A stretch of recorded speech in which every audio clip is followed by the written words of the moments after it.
A cursed fact of the world is that the most important life lessons you learn are the hardest to communicate to others because they always sound like cliches. The fact that lots of things that are important sound like stuff that you've heard before doesn't discount the fact that you need to hear it. Because if you know it that well, why the fuck are you still in the same place? Other people have gone through something similar and shared their experience. And the patterns they happen so often that it becomes boring. It becomes, I know this. It cannot be that simple. It cannot be this. In my case, it's different. Most people disqualify the simple but otherwise important lessons of life that otherwise they could simply hear from others because they think they are special. They think that, that doesn't apply to me. Most people don't really want to do the work. They're not really looking for something that works.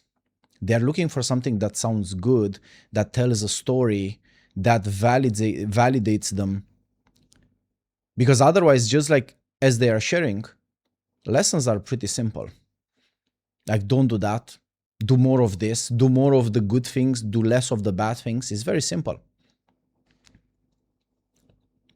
And if you look at a person, for example, I don't know, 30s, 40s, 50s, and let's say that their life is not where they would want it to be, and they are unhappy with it, for an external observer, it's pretty clear where things went wrong and what they should do.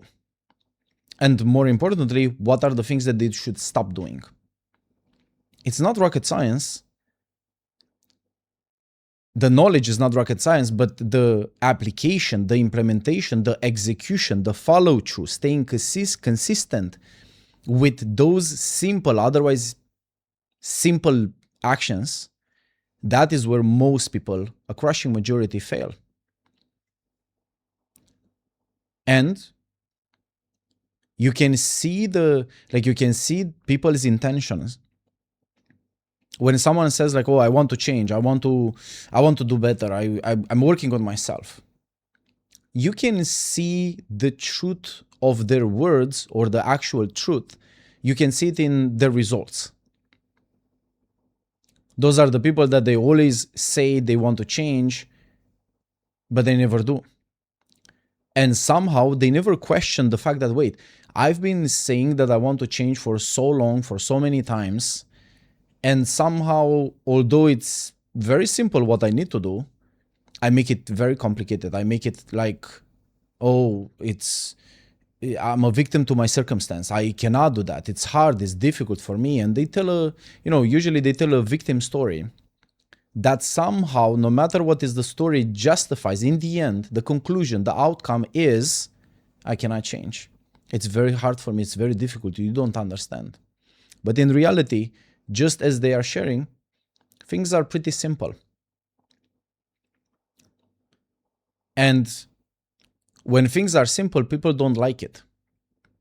They cannot really accept that the situation I'm in, my life playing out in a way that I don't like, has very simple solutions. And it's just a matter of actually, truly wanting to change. But you see, that's the difference, because most people are capable and they will use their words to declare things. And if you look at their words, you are not going to get the true story. The true story is actually reality. And reality is like what it is. This person said they want to change. They have recognized that they need to change something about themselves, but somehow they just don't. And if you ask them, they are going to say, well, I cannot because it's difficult. But in reality, they don't want to change. And that's because they don't know who they will be if they change. What is really familiar is that it's their current situation, the current habits and patterns and behaviors that they have been practicing for, years and decades and a lifetime, that they do not really want to let go. Because who would you be without your story? Who would you be without the habits, the tendencies that you have? Most people don't really want to find that answer. And instead, they prefer to tell like a nice story of a struggle, oftentimes of victimhood. And then you just keep spinning in the same circles. We need to be reminded more than we need to be taught. And so that means that the gap between what we have and what we want is typically not a lack of information, but a lack of execution. You just need to be reminded of that which you already know. But you see, the problem is that we are so good, people are so good at pretending that oftentimes before we deceive others with our words, which happens a lot with those stories and declarations, we deceive ourselves first. We tell to ourselves that, oh, it's difficult, I cannot do it, I need to learn this, I need to, I need something else that I don't have. Not realizing that most of the things that you really need to change, you already have the solution. The solution is already there. It's pretty simple. But since we prefer to tell a story, to pretend that we don't have the solution, pretend that we are somehow lacking in, waiting for something else to happen, something else that is somehow the magical solution. Well, then such a person gives the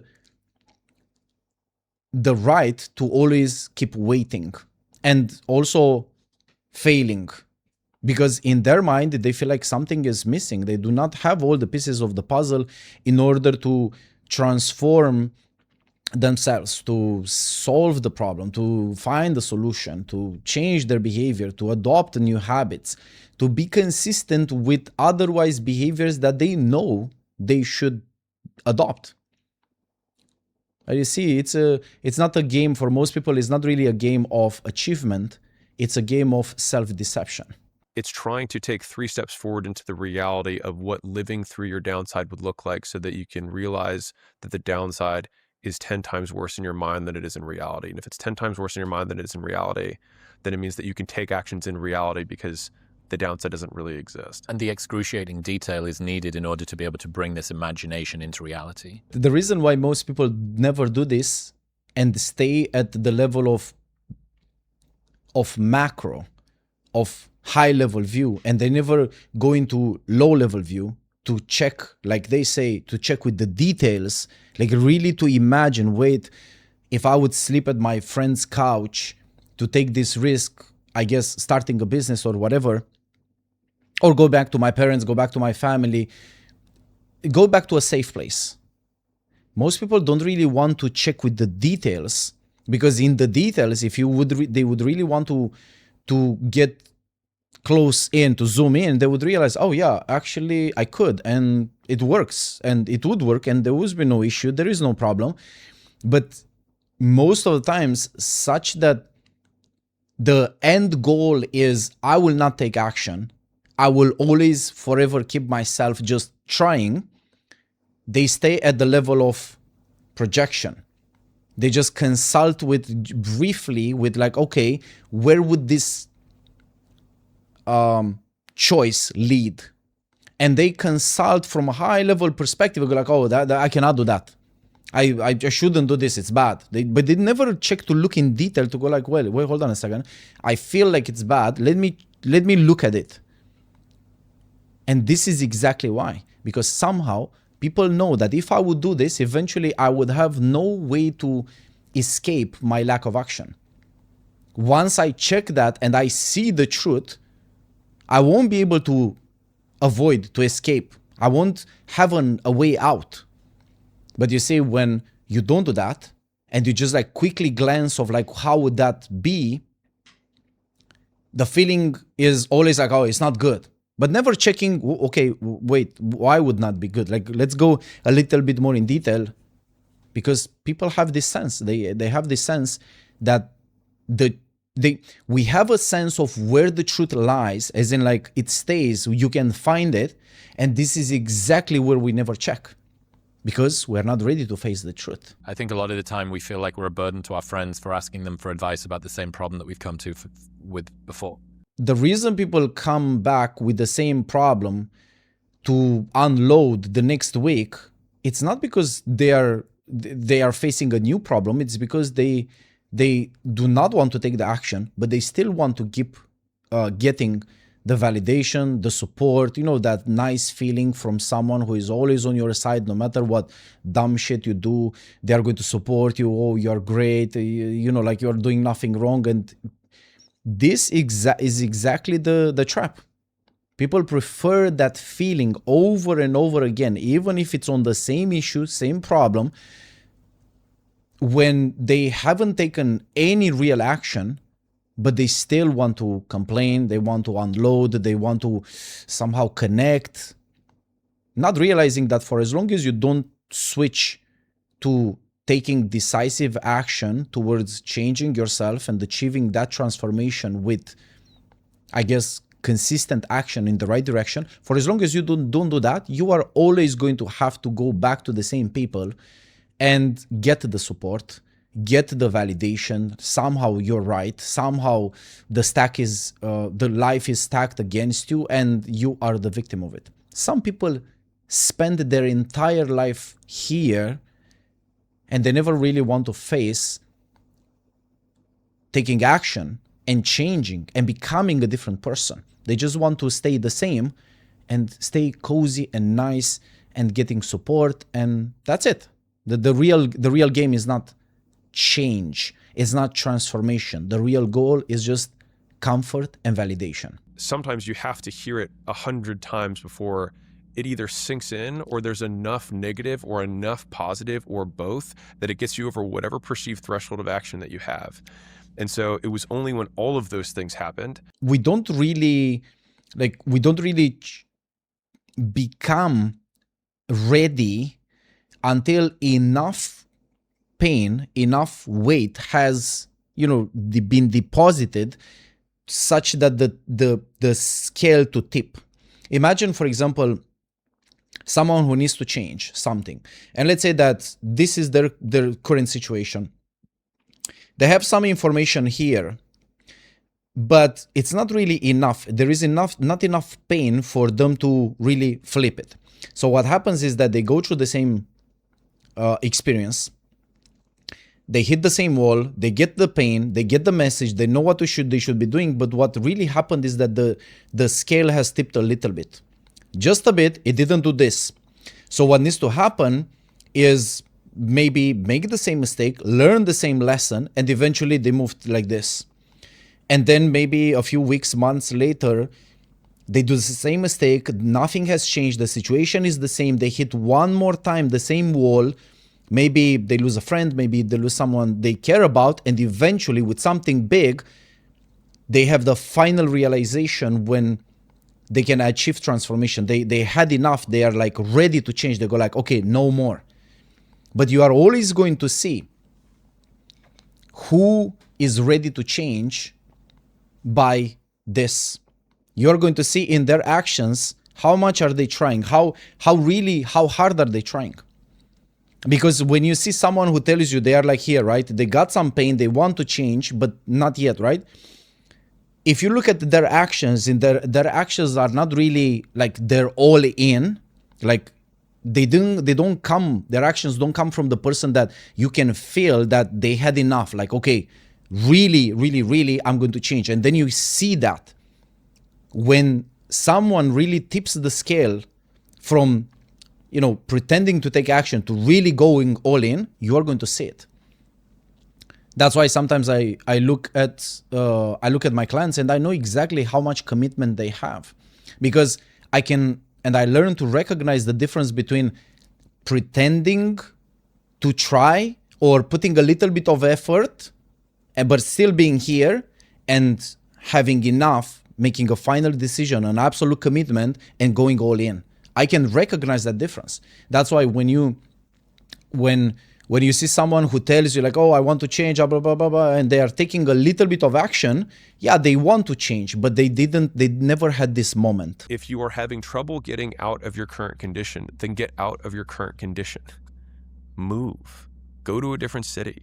Even if you can't move to a different city, move across town, move 30 minutes away. Train at a different gym, go to a different coffee shop to work. Yeah, make different friends for the short period. And realistically, you probably won't make different friends, but just stop hanging out with the friends you got for a period.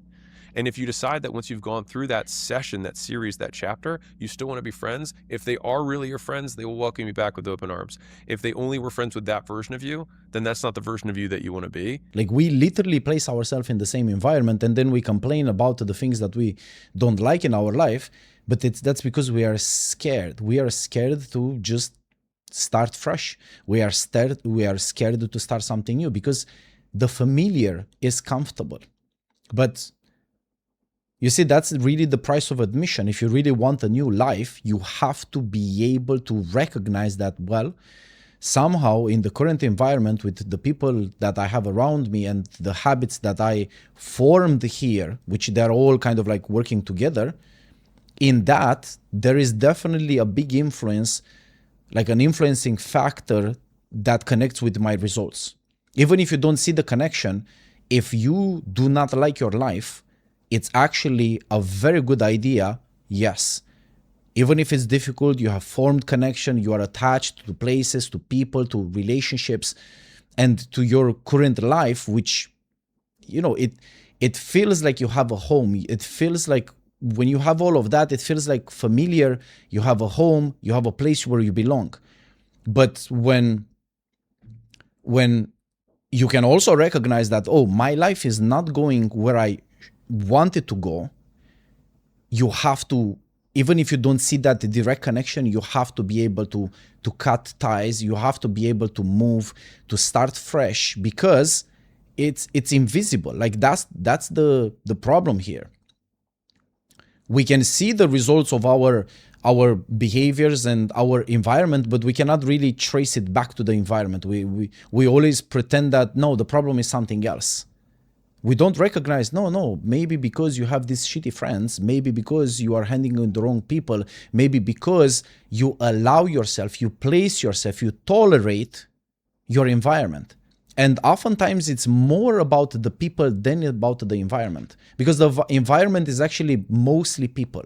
Everything in your environment is, you know, it feels like you belong there. And that's why it's so difficult, because no rational person would be like, well, I feel like I belong here, but you know what? I'm going to cut everything. I'm going to move on the other side of the planet. And somehow magically, I'm hoping that things will be better. Nobody makes that bet unless they really have had enough. It only happens when you have reached the tipping point, when enough is enough, when you go like, well, you know what? I don't know what's next. I don't know what I'm going to do, but I know that I no longer belong here. When you get to that point, yes, you are ready, because now the pain of staying is just bigger than any unknown, any unexpected that might come. You cannot really think in the same way, be in the same environment, and then hopefully, or like expect that at one point you are going to completely change all that environment. It won't happen, because you don't have the reasons. And you have all the reasons to keep yourself stuck in the same environment. Like whatever got you there, let's say it's a relationship, it's a project, whatever it is, it's a business that is not working for you, whatever got you there, where you feel you are stuck and things are not working for me, well, you got something that you like. You got attracted by something. In a bad relationship, for example, there is something that still attracts you about that relationship. You are getting something sweet that you don't want to quit. You are getting something comfortable that you just don't want to let go of. And the only real change until then is always recognizing, oh, there are things that influence me. There are reasons why I myself allow for this to happen. Because we are always an accomplice to our own situation. The problem with this is that for most people, this never happens consciously. It happens unconsciously. We literally We literally follow the, the smell, the taste, we want that, and we never consider it like, wait, but that's bad. Like, let's say you're addicted to cigarettes, which is also the same type of relationship. It's an abusive relationship. The cigarettes are making your life worse, but you want them. And you want them because it gives you a good feeling. It makes you feel like this. It wakes you up. Like whatever it is for you, cigarettes, if you ever smoked, they give you something. It's not like they're all bad. And the decision is almost never conscious, because consciously, if you, as a smoker, let's say, if you look at it, you'll be like, well, I know cigarettes are bad. I know they make me feel good, but they are bad. And I should quit. But even when you have this realization or knowing, it doesn't mean that you can quit. And that's why it makes it so difficult, because you can know that something is bad for you and still not be able to say no. It is an unwritten rule of life that after every prolonged period of hardship and uncertainty, there is going to be a period where you achieve quantum leaps across multiple areas of your life. The only requirement is that you do not give up on yourself. Those is what I call like a master class in relationships, in business, in personal development, self-awareness. The worst things that could happen to you in this situation are actually the best things, because just as they are saying, that's exactly when you achieve like a quantum leap in your personal development.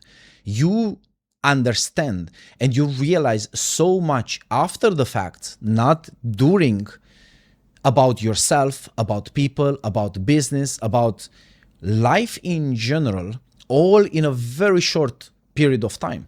And this is why it's actually very good to take the lessons and the pain of such bad experiences to upgrade yourself, to make yourself better, because actually that is the point. We go through experiences like this to upgrade ourselves, but we don't recognize, and most people always complain about this. Oh, my ex-boyfriend, my ex-girlfriend is like, no, these people, whatever project, business you started, that somehow, let's say you got betrayed, you got stabbed in the back, whatever it is, it's actually things that you could be grateful for, because they contain the most amount of information about everything. The only thing that you have to do is just pay attention and be grateful. Personally, this is just like a philosophy of life. I had quite a few bad relationships, but I also, bad projects. I've done some very stupid things in my life, but I'm grateful for all of it. And that is because without it, I would never graduate from that mindset. I would never update myself to a new, better version of myself, because there would be nothing to push. Like if there is really no obstacle, something that really gives you like a slap in the face, like one really, really hard, you cannot really wake up. And that's why for me, always the solution in situations like this is understand what's going on, learn the lesson, move on, and more importantly, never regret your past. Be grateful for all of it, because it was meant to make you better.